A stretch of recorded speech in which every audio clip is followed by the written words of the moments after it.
Muy buenas noches, estimado profesor. Me presento, mi nombre es Jorge Roberto Veloz, estudiante del doctorado en Economía y Finanzas de la Universidad de la Innovación e Investigación de México. Para lo que es el- la presentación de mi trabajo, que es la variación de las tasas de interés versus de la inflación. Primeramente, tomo en cuenta lo que es el país de Ecuador, donde yo resido. Entonces, en los últimos 10 años, ¿qué es lo que ha sucedido? Me he tomado la molestia de que en este documento se puede interpretar de una mejor manera a través de una investigación un tanto teórica, conjuntamente con lo que ha venido sucediendo y cuáles son los organismos que controlan y además de que generan este tipo de información. Bueno, tomando desde el punto de vista macroeconómico, y las tasas de interés activas, conjuntamente con el índice de precios del consumidor o a su vez ya la inflación desde el año 2016 al 2026, que estamos este año, o 2025, que se tiene también información hasta diciembre. Vamos a tratar de examinar qué es lo que ha sucedido, por cuanto el Ecuador en el año 2000 hubo un cambio de la moneda por una hiperinflación y factores exógenos dentro de nuestra economía. Como un adelanto, dentro de este hallazgo de lo que se observó en la información del año 2016 al 2026, confirman la ausencia de una regla de la regla de Taylor funcional a nivel de todo el país, donde se destaca que los shocks exógenos de la liquidez global y los techos regulatorios determinan la dinámica de ambas variables. Como vuelvo y repito, el Ecuador en el año 2000 tuvo la necesidad de adoptar el dólar como moneda para intercambio comercial y a su vez la capacidad de emisión exógena se volvió nula o anulada, modificando sustancialmente los canales de transmisión monetaria.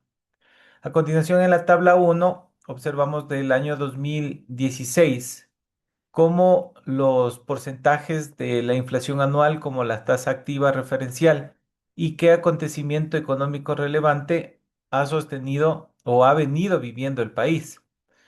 Entonces, en el año 2016 existió una inflación, bueno, siempre ha existido una inflación un tanto baja, por lo que tenemos la ventaja de que tenemos la moneda estadounidense. Sin embargo, para lo que es los acondicionamientos económicos, ahí tuvimos el terremoto de Manabí y el shock de precios de materias primas. Para el año 2017, cuando ya hubo el cambio de gobierno de Rafael Correa hacia Lenín Moreno, pues se tuvo tuvo composiciones de carácter deflacionario y desaceleración del consumo. Es decir, que estos shocks anteriores de los años anteriores, conjuntamente con el alto gasto público, hizo que ya la economía comience a desacelerar y a su vez exista de cierta manera una inestabilidad. Ya para pasarnos al año 2020, donde comenzó la pandemia y un colapso de la demanda agregada a nivel global y obviamente a nivel interno dentro de nuestro país, nos ubicamos a un -0,93 en cuanto a la inflación y una tasa activa referencial de 7,50. De ahí posteriormente, ya para el año 2021, algo se trató de recuperar la economía. Ya para el 2022 hubo un shock inflacionario global por a causa del conflicto que inició de Rusia entre Ucrania. Y 2023 una reducción de liquidez internacional y elevación de las tasas, tratando de controlar en algo lo que es el alto índice de morosidad o de préstamos que adquirió en esas épocas del pago hacia proveedores. Y para culminar el año 2025, un ajuste en tarifas energéticas y consumos hizo que la inflación aumente casi al 2% y de la misma manera las tasas al 8,80 las pasivas. Hasta este último semestre, existe una convergencia de tasas porque ha disminuido la inflación y de la misma manera la tasa activa. Toda esta información la podemos encontrar dentro de los boletines de estadísticos mensuales del Banco Central y de las estadísticas y censos hasta el año 2025.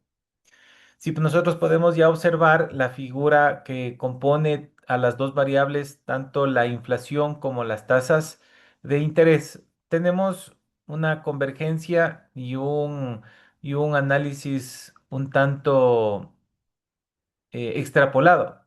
Es decir, los puntos, el uno es, mientras el uno baja, el otro aumenta.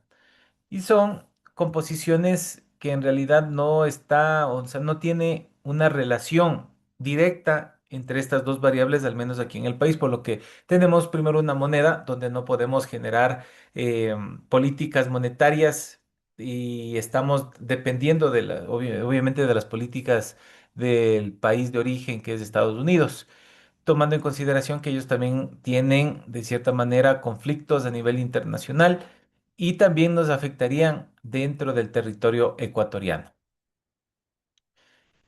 Em, para hacer un análisis más concreto, se evidencia que en Ecuador no existe una relación inversa directa ni un mecanismo de causa estándar entre las tasas de interés y el nivel de precios.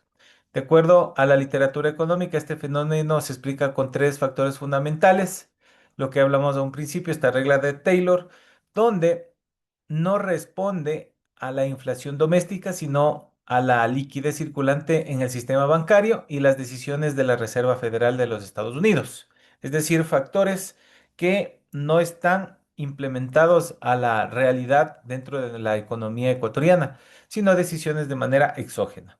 Una segunda que es rigidez regulatoria de los techos máximos, donde nuestra Junta Política y Regulatoria Financiera establece normativas de las tasas activas durante los periodos de deflación entre 2017, 2019 y 2020, donde las tasas de interés no experimentaron caídas proporcionales debido a la percepción del riesgo país y encarecimiento del fondo bancario.